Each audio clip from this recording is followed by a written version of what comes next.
Haryana news today पर आप सभी दर्शकों का स्वागत है। आइए नजर डालते हैं आज की सुर्खियों पर।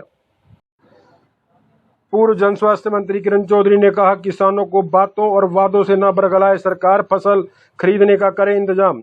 फसल में 2 किलो की कटौती से आ रही है भ्रष्टाचार की बदबू।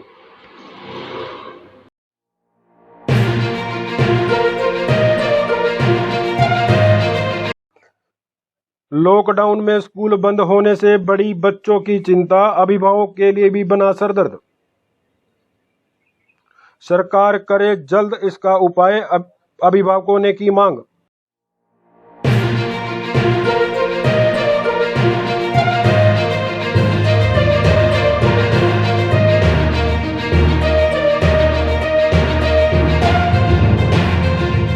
कोविड-19 को लेकर चौकों पर गर्मी में अपनी ड्यूटियां दे रहे पुलिस कर्मचारियों को पूर्व नेत्री इंदु परमार ने पिलाया शीतल पेय, कहा सराहनीय है इनकी भूमिका।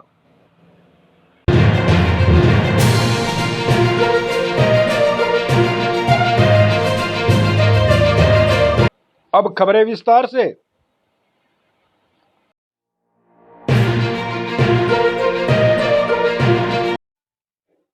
प्रदेश की पूर्व जन स्वास्थ्य मंत्री किरण चौधरी ने कहा कि किसानों को बातों में बहकाने का काम करने की जगह पर सरकार उनकी सरसों व गेहूं की फसल खरीदे, साथ ही उनके आर्थिक हालातों को मजबूत करने के लिए खाद, बीज व डीजल पर सब्सिडी दे, ताकि वह अपने आर्थिक हालातों से उबर सकें।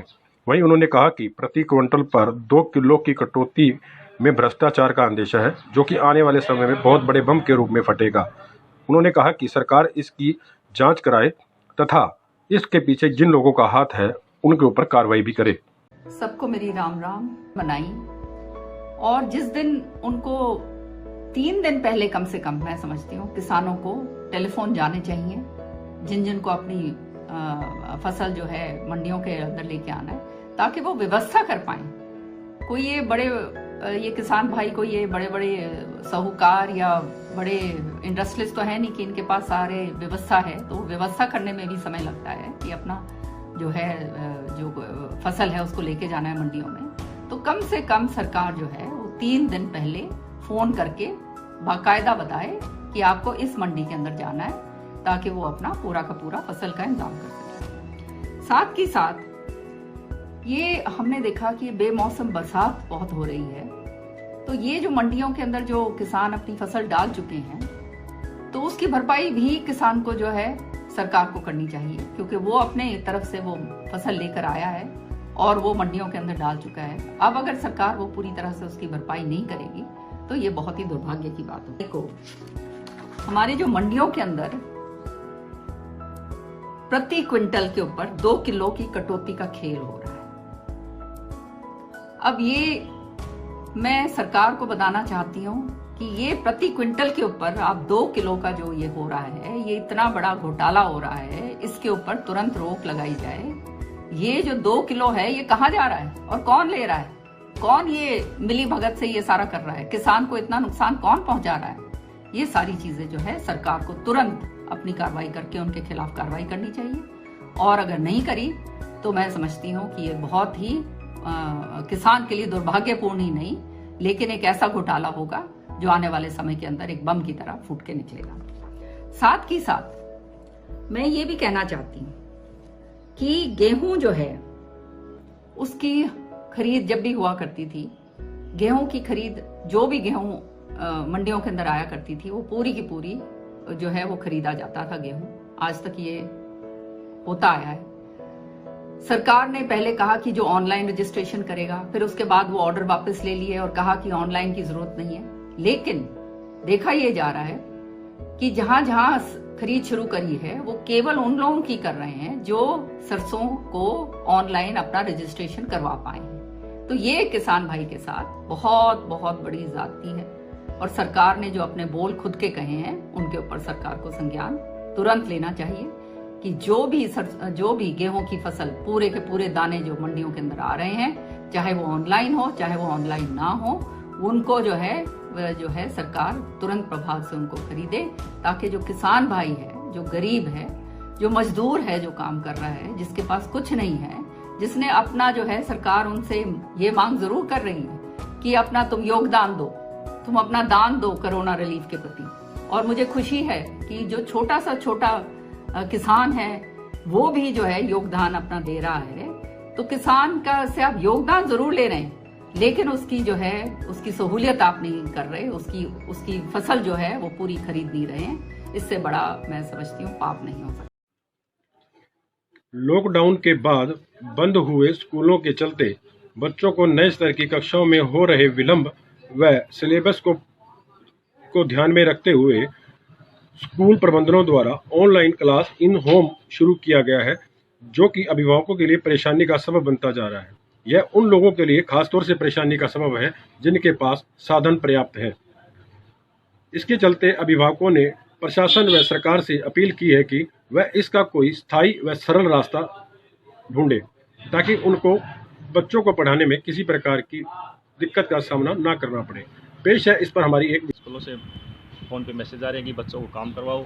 अब घर में मोबाइल एक है, बच्चे 2-3 होते हैं, तो उनको कैसे काम करवाया जा सकता है? ये तो बड़ी मुश्किल वाली बात है। जब नया सेशन लगता है तो सभी बच्चे एक स्कूल से दूसरे स्कूल में जाते रहते हैं, और अभी यही नहीं पता कि हमारे बच्चे इस स्कूल में रहेंगे, किस स्कूल में जाएंगे, तो हम किस स्कूल का कैसे काम करवा सकते हैं? ये तो हमारे साथ अत्याचार हो रहा है। स्कूल वाले हम पे प्रेशर बना रहे हैं, और हमें लगता है कि स्कूल वालों के ऊपर भी कहीं ऊपर से प्रेशर होगा, और इसलिए हमारे साथ ज्यादती कर रहे हैं। वो कह रहे हैं कि बच्चों को काम कराओ, सभी दुकानें बंद हैं, कहीं से ये सोशल डिस्टेंस चलते, कहीं जा नहीं सकते, आ नहीं सकते, तो नहीं हो सकता, और मोबाइल पे काम हो नहीं सकता। जो मोबाइल के माध्यम से जो ऑनलाइन जो एजुकेशन जो स्कूलों द्वारा चलाया गया है, बिल्कुल भी कामयाब नहीं है, क्योंकि गरीब अभिभावक हैं, ऐसे ऐसे अभिभावक हैं जिनके पास ना तो फ़ोन है, और जिसके 3 बच्चे और 1 फ़ोन है, वो क्या काम करेगा। तो ये बिल्कुल स्कूलों ने फीस निकालने का एक तरीका अपना है, लेकिन ये कामयाब नहीं है। और मैं तो अभिभावकों से यही प्रार्थना करता हूँ कि किसी स्कूल को भी अभी फीस ना दें जब तक ये लॉकडाउन नहीं खुले। और 3 महीने की तो हम कोशिश कर रहे हैं, अभी फीस हम माफ़ करवाएंगे। अगर सरकार कहेगी ठीक है ना, इसके लिए हमने हाईकोर्ट की कार्रवाई भी जारी करेंगे। बुक शॉप खोलने की बात चल रही थी, पीछे दोबारा बंद होगी, लेकिन अभी लोग बुक शॉप सेलर चाहते हैं कि बुक शॉप खुल जाए, और स्कूल भी चाहते हैं कि बुक शॉप खुल जाए। नहीं, स्कूल अभी मेरे हिसाब में तो बुक शॉप नहीं खोलनी चाहिए, क्योंकि अभी डिस्टेंस बहुत ज़रूरी है। और इंडिया के अंदर जो है कि कोरोना वायरस के जो मामले हैं बहुत तेज़ी से बढ़ रहे हैं, तो इस हिसाब से जो सरकार ने फैसला भी अपना वापस ले लिया। ये स्कूल वालों का नहीं है, ऊपर तक जो अधिकारी हैं, चीफ लेवल के अधिकारी हैं, वो इनसे मिले हुए हैं, और ये चाहते हैं कि स्कूल खुल जाए, किताब बिक जाए, क्योंकि इसमें मोटा कमीशन और मोटा माल मिलता है अधिकारी। सर देखिए, परसों शाम को 4 बजे उपायुक्त महोदय भिवानी ने Bhiwani books and stationery union को एक लेटर दिया, जिसमें लिखा हुआ था कि OD1 के आधार पर उन्होंने किया था कि 66 दुकानदार की लिस्ट की हमने दी थी उनको।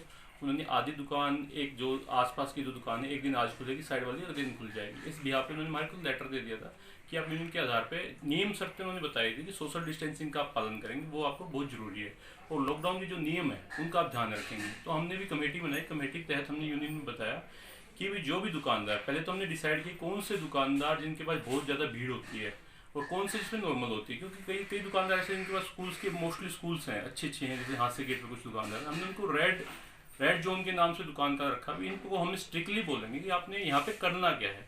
प्रशासन ने नियम दिए थे, उसके तहत हमने सबको बोला कि भी आप सैनिटाइजर रखेंगे, और जो कस्टमर मास्क लगा के आएगा उसी को वहाँ पे किताबें देंगे। बच्चा को, उसी को, फैमिली को लेके आता है तो आप मना कर देंगे, क्योंकि लॉकडाउन के दौरान केवल सरकार द्वारा अति आवश्यक वस्तुओं की खरीदारी पर ही छूट दी जाती है। अगर आप फैमिली के साथ लेके आ रहे हैं तो इसका मतलब लॉकडाउन के नियमों का पालन नहीं कर रहे हैं।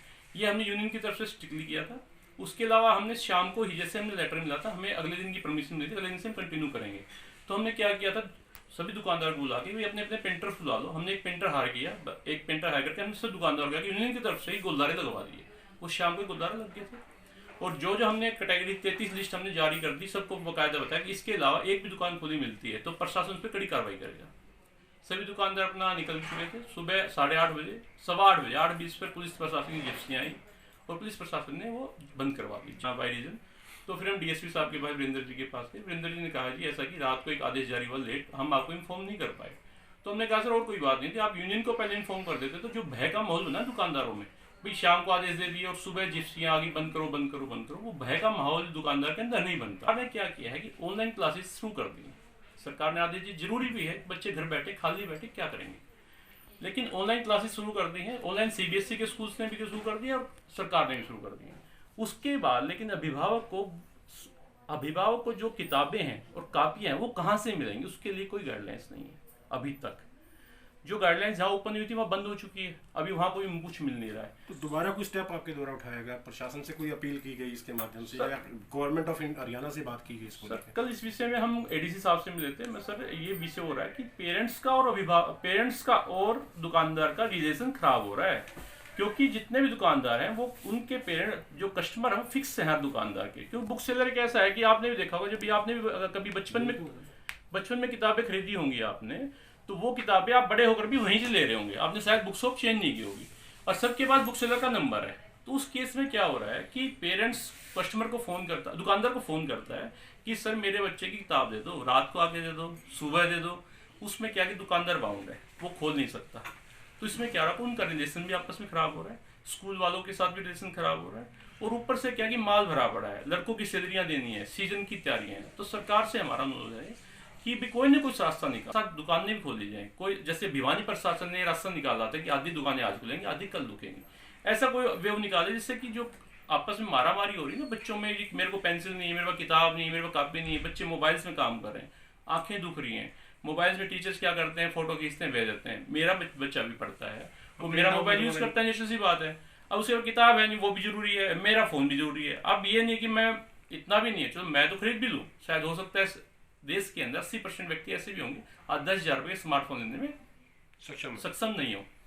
तो दिक्कतें हैं, तो सरकार को थोड़ा सा सोचना चाहिए। को लेकर ऑनलाइन का प्रावधान स्कूलों द्वारा किया गया, कहाँ तक कारगर मानते हैं? देखो, हमारी मजबूरी है प्राइवेट स्कूलों की भी और सरकार की भी कि बच्चों की 1.5 महीने से पढ़ाई बाधित है और ये सेशन स्टार्ट होने का टाइम है। तो सरकार भी प्रयास कर रही है और प्राइवेट स्कूल भी प्रयास कर रहे हैं कि बच्चों को हम किस तरीके से घर बैठे कैसे एजुकेशन दे पाएँ। तो ये जो ऑनलाइन जो पढ़ाई करवाई जा रही है, इसमें बड़े बच्चों के लिए तो ये इसकी सार्थकता है कि बड़े बच्चे समझदार होते हैं, उनके पास मोबाइल भी उनके पेरेंट्स के पास होता है। 1-2 बच्चा घर में हो तो वो इसकी सुविधा ठीक है, वो बच्चे ठीक उस तरीके से तैयारी कर सकते हैं।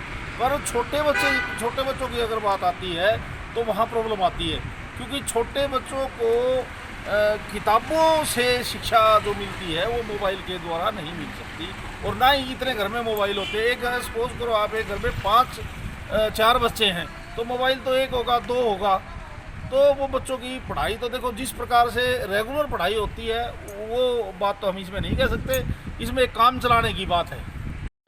कोविड-19 को लेकर चौकों पर गर्मी में अपनी ड्यूटियां दे रहे पुलिस कर्मचारियों को पूर्व नेत्री इंदु परमार ने पिलाया शीतल पेय, कहा सराहनीय है इनकी भूमिका। इंदु जी, ये जो है आज आपने ठंडा पिलाया है हर पुलिस कर्मचारियों को, सफाई कर्मचारियों को, तो इसका क्या मैसेज देना चाहते हैं लोगों को? क्या आपको ये धारणा कहाँ से आई? एक्चुअली कि जैसे मैं अभी मार्केट में भिवानी आई थी मैं किसी काम से, तो मैंने देखा हर चौक पे पुलिसकर्मी जो खड़े हैं, इतनी गर्मी में खड़े हैं। असली हीरो जो हमारे देश के वो यही हैं। आज मुझे देख के महसूस भी है कि हम लोग कहाँ एसी में बैठे हैं, घर से बाहर नहीं निकल रहे, लेकिन ये सुरक्षाकर्मी अपनी जान की परवाह किए बिना भी अपने शरीर की परवाह किए बिना जो हर चौक पे खड़े हैं। तो आज मुझे मन से इनके लिए एक आदर मान सम्मान आया, तो मैंने मुझे मन से ये चीज़ फील हुई, तब मैंने ये थोड़ा किया भी चलो गर्मी में और कुछ नहीं तो ठंडा जल भी अगर इनके अंदर जाता तो कम से कम इनको भी सुकून मिलेगा और मुझे भी अच्छा लगा, क्योंकि ये हकीकत में हमारे देश के जो रियल हीरो हैं यही लोग हैं, जो हमारे डॉक्टर्स हैं, सफाई कर्मचारी। और फिल्मों में शूटिंग करके हीरो बनना अलग चीज़ है, लेकिन रियल लाइफ में जो मुसीबत के टाइम आज हमारे देश के साथ बिल्कुल दृढ़ता के साथ जो खड़े हैं वो हीरो यही है। इनको सलाम करती हूँ। लोगों को क्या मैसेज देना चाहेंगे कोरोना से कैसे बचा जाए? कोरोना से बचने के लिए तो सरकार बार बार इनको प्रिकॉशंस बता ही रही है, वो चीज़ें बार बार मैं भी कहूँगी कि आप ग्लव्स पहनिए, मास्क लगा के रखिए, खाने ठंडी चीज़ मतलब ये जैसे फ्रिज में रखी चीज़ें ना खाएं, बाहर की चीज़ें, बहुत सी चीज़ें हैं। लेकिन उसकी बजाय मैं ये कहूँगी जो लोग हमारा इसमें सहयोग कर रहे हैं उनका जितना हो सके आप आदर सम्मान कीजिए और उनका आप सहयोग कीजिए, उनको सलाम कीजिए। सबसे बड़ी यही मैं तो मानती हूँ अपने देश के लिए। हरियाणा न्यूज़ टुडे पर बने रहने के लिए आप सभी दर्शकों का धन्यवाद। आप सबसे अनुरोध, हमारे न्यूज़ चैनल को सब्सक्राइब करें, लाइक करें और शेयर करें, और कमेंट में हमारे को लिख जरूर भेजें। अगर आपके आसपास में है कोई खबर कोई घटनाक्रम तो हमें बताएं, हम आपकी खबर को उठाएंगे प्रमुखता से